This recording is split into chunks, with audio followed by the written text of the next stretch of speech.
We planned this morning to look at South Africa at the moment from different perspectives, and mine is the one from civil society, and I brush up my Greek a little bit. The original meaning of what we in Latin would call Societas Civilis, which is civil society in English, is from the original city-states in Greece, koinonia politicae.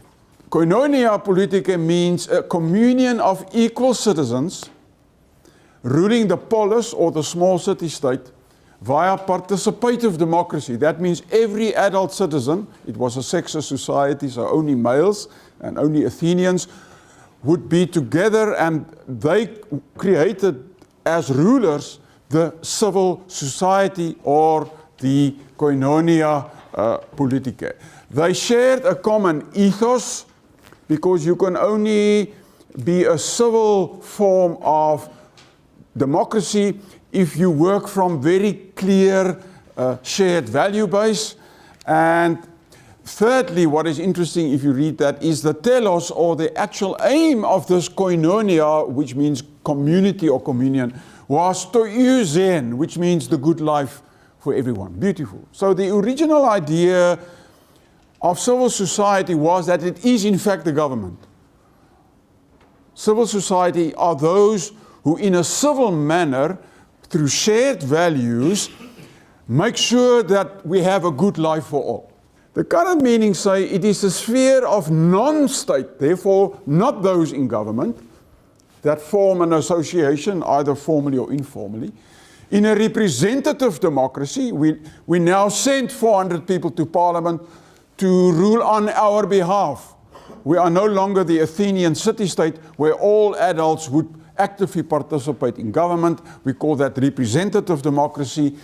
These associations express and protect civil freedoms against an intrusive or an abusive state.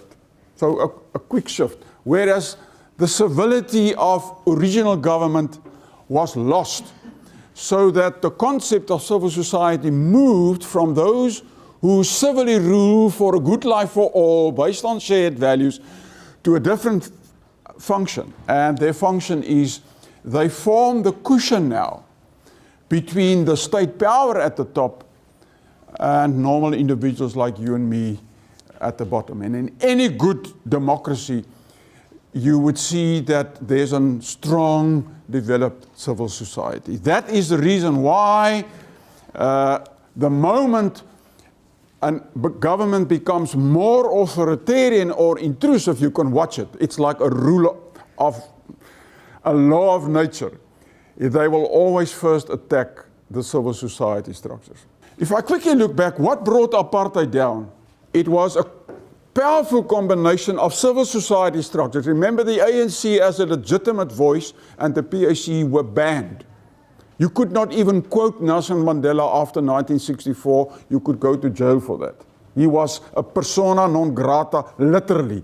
He got life sentence, unlike Sabir Sheikh, who plays golf after his sentence. Organizations like the UDF and the Black Sash, you can make the list much longer, provide the political space to open up the freedoms that were closed by an authoritarian state. Secondly, we had the constant moral condemnation starting in 1952. In fact, I can go back. In the year that the National Party came to power, it's my field of theology, in September of that year, a very small group, and I have to say it in this way now, a very small group of colored Christians in Wynberg took a decision to say that this thing that has now come to pass in South Africa can never be condoned on the basis of the Christian faith. They were small, die Ring van Wynberg, 1948. But then it became the Catholic Bishops' Conference in 52. Then came the SICC in 1961.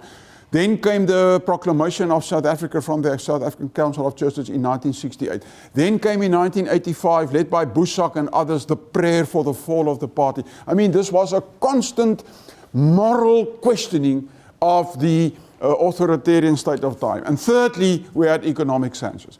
Colleagues, if you put those three together, no government can last. I've worked it out. It took 9 years to bring the National Party down since these three forces connected in 1986. So what do we have in South Africa? What protect ordinary citizens from an abusive and intrusive state? It's Parliament, the legal system, and civil society. So let's quickly look at them. Parliament's basic function, when you are sworn in as an MP, is not loyalty to your party. You get there through the election of your party in our system. But once you are sworn in, your basic loyalty is to the Constitution and the Republic of South Africa. Now we know our first line of defense is dropped.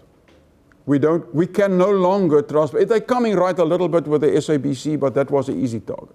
When last year the Constitutional Court ruled after the Nkandla that the Parliament failed in its constitutional duty, we as citizens now have to know we can no longer hope for Parliament to stop an abusive government. Our second line of defense is the judiciary. And here the result is a mixed bag. Remember, the judiciary can only function if the persons who decide about prosecutions do that in the most objective and legal-based way. And our previous speaker already referred to the fact, if you compromise the prosecuting authorities, then the whole system further on is compromised. Because a judge cannot call a case to him or her. It has to be submitted. On the basis of what? On the basis of a decision taken at an earlier stage of the legal process. If you block it there, it will never come before the court. But once it gets there, my impression is thus far our judiciary is still fairly competent, they're still fairly independent, they're still fairly fiercely objective. So that's why I say when it comes to the legal system, we are half compromised, but we still have at least some hope in this regard, and the Constitutional Court is really a symbol of that hope. The third line of defense is the one where I put my hope. Civil society. And I'll show you a few good examples. Zaki Ahmad, HIV positive, a president who denied that there's a link between HIV and AIDS, and stopped the possibility that antiretroviral medicine is given freely or at a low cost through state clinics. A devastating decision. We now know literally that between 4 and 6 million people might have died just because of that decision. What did he do? He formed the Treatment Action Campaign. He took the government to the High Court in Pretoria. He won his court case. And then the government, very, very rightly, from a legal perspective, say, we will appeal to the Constitutional Court because what is happening here, there's a problem here. The court cannot decide on policy. The separation of powers is clear. So what did the Constitutional Court do? Well, they simply went to the Constitution. And 10 out of 10 judges, without a single one dissenting, say, in our Constitution, the right to life is a supreme right. All other rights are subject to that right. A few others interesting, the Right to Know campaign that has stopped our security laws, the Safe South Africa at the moment, all the foundations that you see there standing. There's again the Black Sash in a new form. There's BUSA. I am not so sure how much unity is in that U anymore. It is important to understand, colleagues, that business in its private capacity is seen as part of civil society. Okay, I've got 4 minutes left. What will turn the tide for us now? If it's not Parliament and if it's not the courts, then it is cumulative pressure from civil society groups. Whether 700,000 people pray in Bloemfontein, or whether we are 80 people that walk down the road here to protest, or whether it is the veterans who write a letter, all these small forms of protest forms in the end, we know from history, a mighty, mighty river that in the end is very difficult to stop, unless the state at one point decides to come down very much harder on us and close these things down, which can happen. Then the state becomes an illegitimate state by itself. We are not there yet. This is an important part. Secondly, I do believe, and I'm not relishing this at all, if I look back at what brought apartheid down, I want to remind you of the 3 things. Number 1, political pressure in the civic sphere. We already have that. Tremendous power. Secondly, in the old days, sanctions. Now we have downgrades. And I don't like to say this. But it might be that the birth of, or the rebirth of South Africa comes through immense suffering. I say this with absolute pain in my heart and with a deep ingratitude for what might lie ahead. But we might have to get worse before we will get better. But the last one is important. The system has lost its moral legitimacy. The SACC report, the value of that report is not in the content. That in itself is interesting, but it has to be tested through judicial means. The value of the report lies that it has pulled the moral legitimacy rug from underneath at least the president, if not the ANC. And what tells me is these three factors work together for another 2 to 3 years. Change is inevitable, unless more repressive power try to stop that. That can lengthen that process 8 to 9 years, as it was when P.W. Botha realized these things. He knew there's only one way to lengthen my time, and a state of emergency. Let me remind you that at the last parliamentary opening, our army were in the streets. Let me warn you, in a democracy, it's a very, very dangerous thing, because that shows that the person in power does not hesitate to protect even his illegitimate position. I want to end with what damage has been done.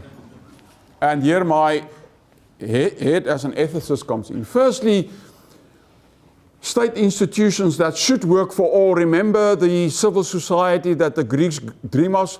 To euzen was the aim, a good life for all. If you capture the institution that should work for all to work only for a few, you have become very uncivilized. Secondly, our public political discourse has become simply a slogan-based system of twitters and screams very far away from rational debate, and it's going to be difficult to regain a rational public space that are important. But lastly, I think the deepest loss that will take us decades to gain back is that the ethical threshold of accountability in South Africa has dropped to a level that is, I probably think, of any democracy in the world. We are probably the lowest of all. If you can survive as a president and as a CEO of a state-owned company, the kind of things that we have seen, this is the biggest loss, because what happens, and I'm going to stop there.